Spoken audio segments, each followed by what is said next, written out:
केला बेचने वाली चुड़ैल। एक बार की बात है, जादूपुर नाम के गांव में करतब दिखाती एक औरत एक रेड्डी के लिए गांव में आती है। आइए आइए मेहरबान कदरदान, खाइए रोहड़ा के ताजे ताजे केले, कभी खाए नहीं होंगे ऐसे केले, पीले पीले केले खाइए। ये कहकर रोहड़ा हाथों में 4 केले लिए उन्हें सर्कल में जोर जोर से हवा में उछालती हुई करतब दिखाती है, जिसे देखकर आसपास के सारे बच्चे अपने अपने मम्मी पापा से उस औरत के पास जाने की जिद करने लग जाते हैं। पापा ऐसा तो सर्कस में बॉल से होता है ना, ये आंटी तो केले से कर रही है, चलिए ना पापा देखते हैं। रोहड़ा एक पतली सी तार पर चलती हुई केलों से करतब दिखाती है। आते जाते सभी लोग बाहर रुककर उसके करतब देखते हैं और वाह वाही करते नहीं थकते। जैसे ही एक आदमी पास आकर उसे पैसे देने लग जाता है, तब वो कहती है, अरे नहीं नहीं साहब, मैं करतब तो बच्चों के मन को बहलाने के लिए करती हूँ, धंधा तो मेरा केले का है।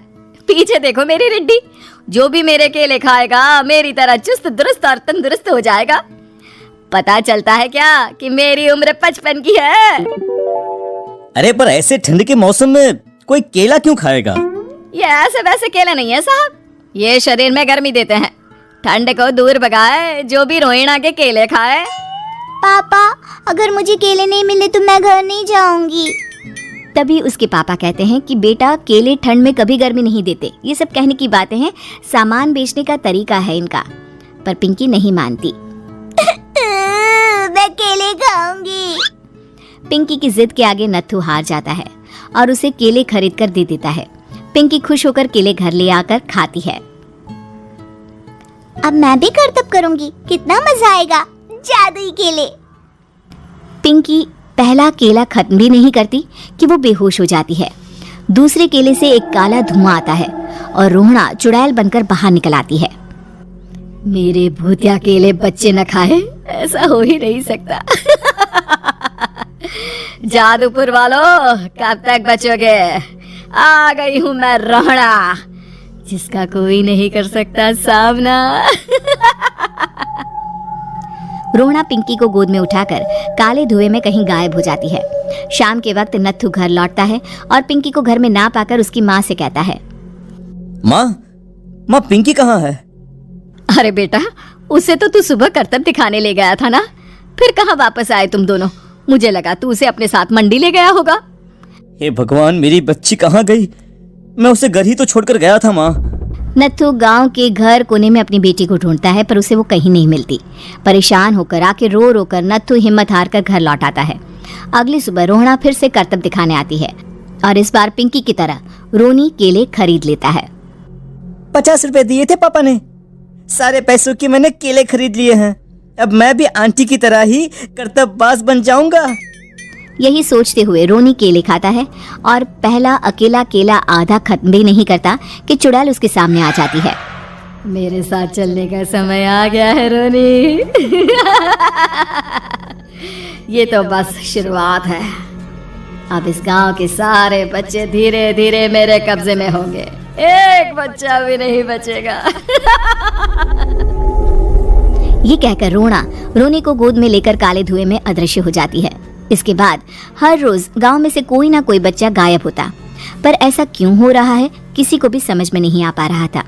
रोज की तरह अपनी बेटी पिंकी की तलाश में नत्थू गांव के एक तालाब के पास बैठा रो रहा था।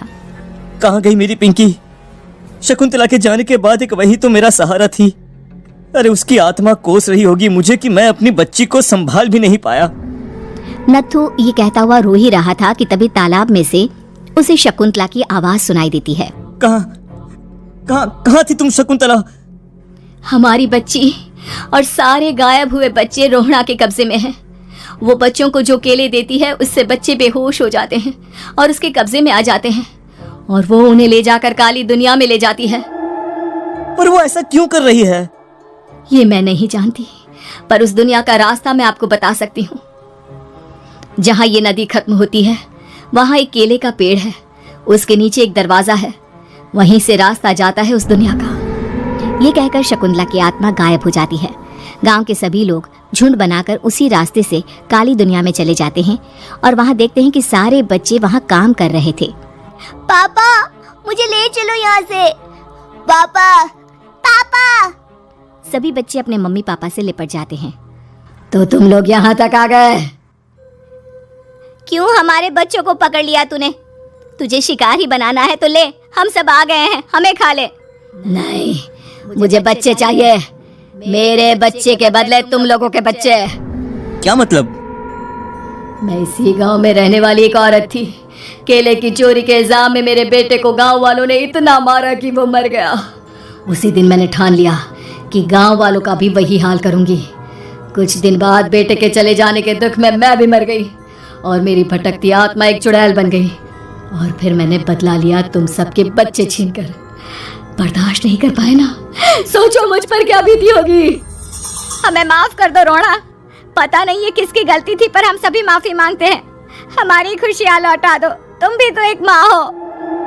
गांव वालों की बात सुनकर रोना का मन पिघल जाता है और वो बच्चों को छोड़ देती है।